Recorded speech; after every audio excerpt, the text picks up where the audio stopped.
despite never having been sick before. I was rushed to the hospital in an ambulance and found myself tethered to an 4-drip in bed. My husband and my meal looked down on me with scorn, though we were supposed to be a family living under the same roof. What a useless wife. I couldn't believe my eyes when I saw the divorce papers laid before me. My name is Lydia, and I'm 52 years old. I lost my parents in an accident when I was a child and was raised by my grandmother. I was fortunate enough to attend vocational school and landed my dream job as a preschool teacher, something I had aspired to since childhood. Though I had led a fulfilling life, having passed the age of 30 without even the hint of a romantic relationship, my impatient grandmother introduced me to Jameson, my now husband. As a naive person who had never been in a relationship before, I was captivated by the gap between his gentlemanly appearance and his slightly pushy inner life. While we were gradually getting to know each other, my grandmother's health suddenly took a turn for the worse, and we rushed to register our marriage and hold a ceremony. Seeing me in my bridal gown, my grandmother passed away peacefully, leaving me with a modest inheritance. Subsequently, because it would look as if I lacked providing ability, according to my husband, I became a housewife by his wish, and soon after, we used the inheritance as a down payment for a house in a suburban upscale neighborhood. A well-paying job for my husband, and a beautiful new home. I had longed for a home and had no doubt that I could finally be happy with my family. However, a sad reality soon pressed upon us. Unfortunately, we were unable to have children. By the time we realized the existence of infertility treatments, it was beyond the ideal age for childbirth, and we decided to give up on having children, settling into a relatively happy life just the two of us. But there was someone who wouldn't accept this. My Mill. Our relationship was never great to begin with, but the decision to give up on children only intensified her cold treatment towards me every time we visited home. You can't even have kids, so at least work hard when you come visit. Excuse me. As I was puzzled by her unreasonable demands, she sneered and said, "The wife is supposed to take care of all the household chores. Isn't that nice? Come on, let's rest in the living room." Following my Mill, the relatives quickly left the kitchen. They would say things like "thank you," "take care," or "let us know if you need anything," but not a single one offered to help. Of course, they wouldn't. My mother-in-law, who has a strong temper, has a lot to say, and above all, no one likes to work in the kitchen, which is cold in winter and hot in summer. Perhaps due to its rural setting, my husband's family home had a strong tendency toward male superiority. While the men, led by my Phil, drank and made merry, the women were busy with preparations, a division of labor I could understand. But I never expected all these tasks to be dumped on me because we couldn't have children. I can't drink alcohol, and dealing with drunks seemed more trouble than it was worth, so maybe it was easier to just do the kitchen work by myself. Still, I sighed deeply alone in the kitchen. When I appeared in the living room to serve food, although the relatives praised me for taking the initiative to work, the words coming out of my mother-in-law's mouth were a shock to me. When I left, she would say things like, "She's a wife who can do nothing but housework," or "She's not very attentive, so I have to tell her what to do." Whether my husband, Jameson, knew of his mother's words or not, he just happily continued drinking. I wish he would stand up for me a bit. When I whispered to Jameson about his mother's attitude while he was on his way to the bathroom, he replied, "It's normal for a wife to work at her husband's home, and for a husband not to praise his wife too much. You're overthinking it, and wouldn't take me seriously." Yet, if I don't visit my in-laws and show my face, it's not just my Mel who gets upset, Jameson's mood sours as well. After constantly hustling, I often found that only leftovers were available for my meals. Despite the challenging environment at my in-laws, there was one highlight for me, the presence of my niece, Bella.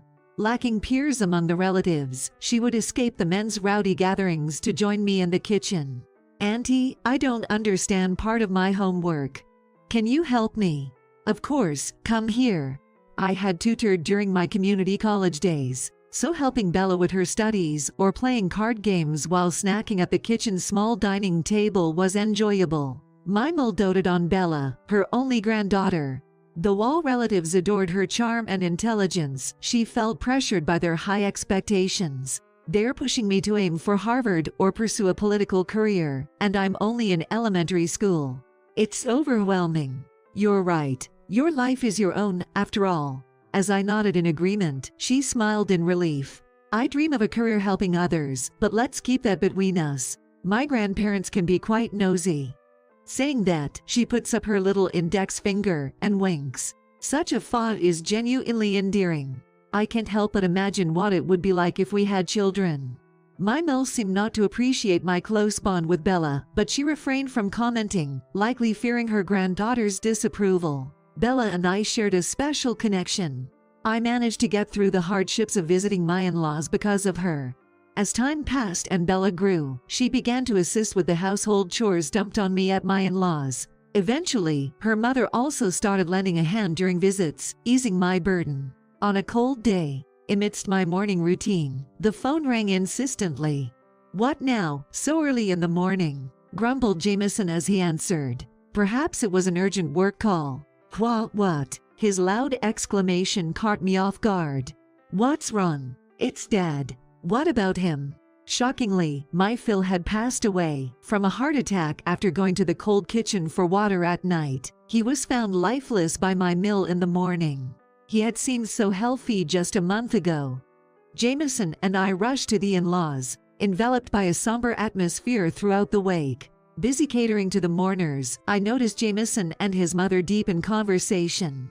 I was curious, but there was no time to ask. I thought it'd be best to ask later, and decided to ignore it for now. After the funeral, as we relaxed at home, "There's something I need to discuss, is that okay?" Jameson broached a subject. What's going on?" Noticing my husband's unusual demeanor, I instinctively straightened up. "There's something I need to discuss. I decided we should live with Mom." "What?" I nearly choked on my surprise. "But that's so sudden." "It can't be helped. I'm the eldest son. It's my duty to take care of our aging parent. Plus, it's what Mom wants. Living with that mill is no joke." "When did you decide this?" "I wasn't informed at all." "Why do I need your permission? I bought this house, and we're talking about my own mother. Besides, you're living off my earnings, and you dare to complain." I was speechless. This is what they mean by it. To think he'd enforce such an outdated mindset. "I've been doing my best with the household chores. It was your wish for me to be a housewife. Don't talk to me as if you're on the same level when you haven't earned a penny." I involuntarily shrank from his loud shout. Jameson sighed deeply, glaring at me. "Who pays for your cell phone? Who bought you that funeral outfit? I even cover your makeup expenses. Listen, living together is final. If you don't want to lose your current lifestyle, don't complain. True, my life is supported by my husband, but we were supposed to be a team, with him working outside and me taking care of the home. Without my own family or savings, and jobs not easy to come by, the thought of separating from my husband was terrifying." "Okay, I understand." I had no choice but to accept living with a mill. Since she arrived, it's been hell. Beyond the relative scrutiny, she bullies me more than ever. Criticizing every action from meals, cleaning, to laundry, from dawn till dusk. She claims the sofa in front of the TV, idle is spending her days. Occasionally, she goes out to splurge on shopping with her pension and money from selling her house. "I'm back. Went to the station today and got you your favorite cakes from Springlight Hall." Upon returning, my Mill ignores me and starts talking to Jameson. "Oh, they look delicious." "Huh. Only 2. "Of course. 1 for you and 1 for me."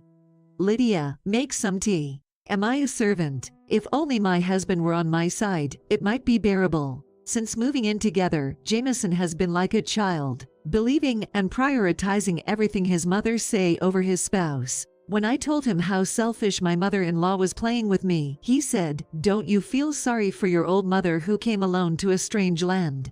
Be as nice to her as you can." He makes it sound as if it is my fault. Caught between a selfish mill and a husband who follows her every whim, I've felt increasingly isolated. 3 months into living together, after seeing Jameson off in the morning, I suddenly doubled over in pain. The intensity forced me to sit down. I'm sweating profusely. This is bad. "Excuse me, Mill." I mustered the energy to approach her in the living room, watching her morning shows while sipping coffee. "Could you pass me that phone? I need to call Jameson." "What? Get it yourself. Plus, he just left, he won't answer his phone on the train." My mill refused to acknowledge the urgency. "My stomach is in terrible pain. I need to ask him to drive me to the hospital. Complaining about a stomach ache when my son is working hard. I won't allow you to disturb him." Desperate, I reached for the phone and dialed 911. Soon after, an ambulance arrived at our house, its siren blaring loudly. "What, an ambulance? You called it?" Surprised by the unexpected situation, my mill stared in disbelief. If contacting my husband is forbidden, what choice do I have? To make such a big deal out of this, unbelievable. Anger painted her face as she glared at me. Meanwhile, paramedics quickly loaded me onto a stretcher and out of the house. "You're going to be okay now. We're heading to the nearest general hospital." It had been a while since someone spoke to me with such kindness. As I felt a wave of relief, my consciousness began to fade. The next thing I knew, I was lying in a hospital bed.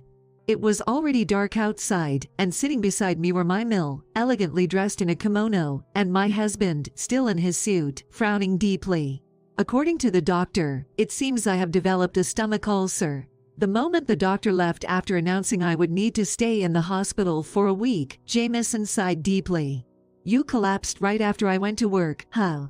Was he worried about me? A small flicker of hope lit up in my heart. But that was a huge mistake. Why didn't you call me back instead of calling an ambulance? Making such a big deal out of it. What? The tiny flame of hope in my chest was extinguished in an instant. It felt as if the candle of hope had been snapped off at its base. "You always do this, getting your priorities wrong. That's why you can't manage the household efficiently and end up stressed, bringing such trouble on us." No. 70% of the stress comes from the mill, and 30% is because of you. I was too stunned to speak. As soon as I went silent, my mill, with a sly grin, said, "A housewife's job is to do the housework. But if you're going to be hospitalized for a week and take a break from housework, you are an unfit wife. Get a divorce right away." In her wrinkled hand, she held a green-lined paper. "Yes, that's divorce form." "Exactly. Mom's right." My husband carelessly agreed and began to fill out the form with a smirk. Wait. I panicked. What would become of me if I were abandoned now? I tried to snatch the document from him, but my body wouldn't move as I wanted. After he finished filling it out, I finally managed to grab the paper, and for some reason, my husband laughed heartily as if he found it amusing. "See, she can't live without me." My mill, looking at me clutching the crumpled divorce form, laughed along with my husband, getting all panicked. How pathetic. In front of my dazed self, my husband placed my favorite purse and an envelope. "Brought some essentials for your hospital stay. We're both busy, so get anything else you need on your own. This should be enough." Inside the envelope was money that seemed to be for my hospital expenses. "Oh, thank you. You used our savings, huh?" What? As if I'd waste it like that. What? Hope extinguished once again. "I canceled your insurance. You've been enrolled for a long time, so the cancellation refund was quite a bit. Don't worry about using what's in the envelope. Half of it will go towards our living expenses." My husband and I had savings, yet he canceled my insurance without asking, and planned to use half for living expenses. Are they planning a vacation while I'm hospitalized? It became clear to me. My husband and Mill didn't care about me at all. I was both sad and furious. Looking down, the divorce form caught my eye. "The divorce is just a joke. Relax." Noticing my stunned look, my husband shrugged off with a smirk. Signing it and even stamping it, "And it's a joke." I couldn't help but glare at them, and both my Mill and Jameson were still snickering. Seeing that, something inside me snapped. Why am I even trying to be a family with these people? That envelope doesn't include fare for the trip back. Let me know when you're discharged. Watching the two of them leave, I quietly crushed the divorce papers in my hand. In a daze, I opened my bag. Inside were just my wallet, pen, and a few added towels, exactly as expected since I doubted they knew where my pajamas and underwear were. I'd need to buy almost everything anew. I sighed. Just then the curtain around my hospital bed rustled softly. A nurse. As I looked up, I gasped in surprise. No way. That niece of mine, Bella, whom I loved so much, was right in front of me as a fine nurse. Our unexpected reunion was filled with joy as we held hands. As I shared my story, Bella became as angry as if it had happened to her. I had an ally here. I was so moved, I almost cried. Then, I saw my chance. I couldn't let those two look down on me without getting them back. Bella and I began to plan our strategy. A week later, freed from the stress of dealing with Jameson and my mill, I was well enough to be discharged tomorrow. It was when I was on the phone in the empty hospital room. Got the news you're being discharged, so I came over. Jameson announced abruptly as he and my mill barged in. Jameson holding a bag from his favorite confectionery shop. Can't skip visiting the wife in the hospital. Looks bad not to show up at least once. I took my phone away from my ear, placed its screen down on the table, and nodded slightly while sitting on the bed. Thank you for coming. My mill and Jameson took chairs near the bed. You've had enough rest. Expect you to start working hard again from tomorrow. What a welcome. The bag predictably contained 2 cakes. While they claim it's a visit to cheer me up, there's nothing here for me. Go buy some tea from the shop downstairs. You can at least manage that, right? Your husband took his precious time off to come here.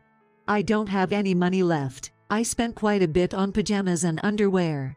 When I shook my head, my mill clicked her tongue in clear disapproval. Can't even buy a cup of tea after causing all this trouble with your hospitalization. Such a lazy bum. Who's the lazy one, I wonder? At that moment, the curtain around the bed was drawn back sharply, and a smiling female nurse appeared. Enjoy bullying your DIL at the hospital, Grandma. Then, my mill's face turned pale as she stuttered in shock. Of course it would be. With her beloved granddaughter standing before her as a nurse. This isn't Bella's hospital. Why are you here? I just transferred to this hospital. I was surprised, too. When I was called for help and came to this ward, I found that my aunt had been brought in with a stomach ulcer. She doesn't drink or smoke. I was skeptical about her just based on her story, but I was convinced after hearing the conversation earlier. Bella's icy stare and words made my mill tremble. It's not like that, Bella. You're misunderstanding. Excuses won't help you now. As I spoke up, my mill became furiously angry. You shut up. No need for me to stay quiet, though. Everything's been heard anyway. Then, I lifted my smartphone to show the screen to my mill, revealing a call in progress with my SIL's name.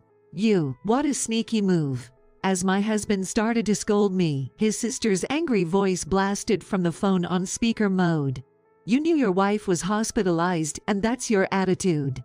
Enough is enough. Even Jameson shrunk under the scolding of his sister, known for her assertiveness. My Scylla niece, unlike Jameson and my mill, seemed to be from a different breed, full of righteousness. Eavesdropping on the conversation with Jameson and my mill was a plan proposed by my Syl.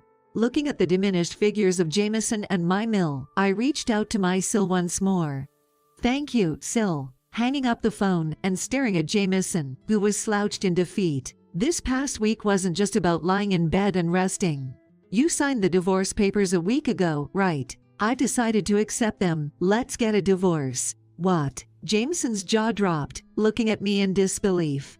Understandably. He probably never imagined a housewife without a job or a home would willingly give up her current life. I couldn't help but laugh at his dumbfounded expression. Annoyed by my laughter, Jameson spluttered, without a job or a home, what are you planning to do? Calmly, I responded, I'll work at this hospital. Bella's supervisor, who happens to live nearby, got everything arranged smoothly after I explained my situation. I never expected to benefit from neighborhood connections like this. At my words, Jameson twisted his lips. You're neither a doctor nor a nurse. How could you possibly work at a hospital? That's when Bella smiled gently, enlightening him. Uncle, you really don't know anything. In a general hospital, there are various jobs besides doctors and nurses, and many people work in them. What? Ignoring Jameson's stupefied look, Bella winked at me.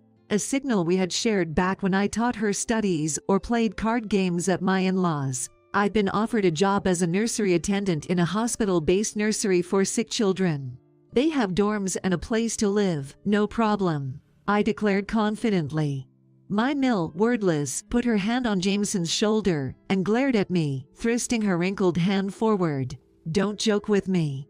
If you're not going to be a wife, then return the hospital fees in full. No, I'll be keeping that. And by the way, I'll be sending you a bill for the divorce settlement later, okay? What? Are you familiar with the division of assets? During a divorce, I can claim half of the assets we accumulated together. What are you talking about? My Mill trembles with fear. Jameson's face a picture of shock, but I simply smiled warmly at him. Besides, since you and your mother were the cause of my hospitalization due to the stress you caused, I would like to charge you alimony as well. I also have witnesses here. Bella's icy gaze was enough to make my Mill shake. Unable to withstand the situation they never anticipated, my Mill and Jameson fled the room. Left behind were 2 pieces of cakes. Bella, you like sweets, right? It'd be a shame to throw these away. Let's eat them. Offering the bag to her, she nodded with the same bright smile she had as a child. The next day, I was discharged and submitted the divorce papers. Later, under the condition of not pursuing the compensation claim, I received a sizable amount from the division of assets. I found out that, perhaps it was spread by Bella's supervisor, Jameson and my Mill were rumored in the neighborhood as the villains who sent their wife to the hospital. As I adjusted to my new life, Bella, living in the same dormitory, would share updates about those two. Apparently, they lived together for a while, but my elderly former Mill couldn't keep up with her son's demands, leading to constant arguments. Attempting to move in with her daughter, my Mill was promptly refused, as she had always disliked her own mother. This became well known among relatives, leading to their estrangement. The biannual family gatherings naturally fizzled out. As for me, I was finding fulfillment in my new job, struggling but enjoying every moment. The affection from the children, reaching out with their tiny hands, was incredibly precious to me. Bella and I, as colleagues and friends, would sometimes go out for tea together. Though I had no family, I had a dear friend like a daughter, and children who were like grandchildren to me. I am content with this. During nap time in the child care room, I gently patted a little girl's back, listening to her peaceful breathing.